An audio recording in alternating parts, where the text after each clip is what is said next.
ইন্নাল হামদুলিল্লাহ ওয়াসসালাতু ওয়াসসালামু আলা রাসূলিল্লাহ আম্মা বাদ। এক নজরে সুদের 12টি ভয়াবহতা। এক, সুদখোরকে জাহান্নামে প্রবেশ করানো আল্লাহ তাআলা নিজের উপর অবধারিত করে নিয়েছেন।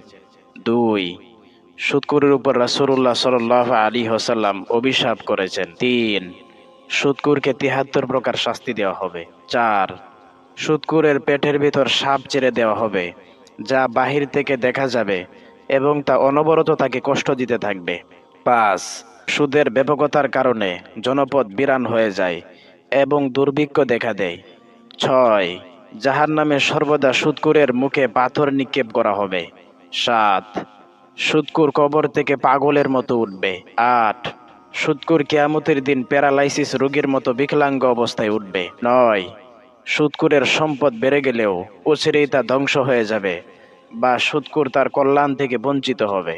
10, সুদখোরের চেহারা বিকৃত হওয়ার প্রবল সম্ভাবনাও রয়েছে। 11, সুদখোরের বিরুদ্ধে আল্লাহ যুদ্ধ ঘোষণা করেছেন। 12, সুদখোরদেরকে জাহান্নামে রক্তের নদীতে ফেলে তাদের মাথাগুলোকে ফাটিয়ে দেওয়া হবে। নাউজুবিল্লাহি মিন যালিক। আল্লাহ তাআলা আমাদেরকে হেফাজত করুন। আমিন ইয়া রাব্বাল আলামিন।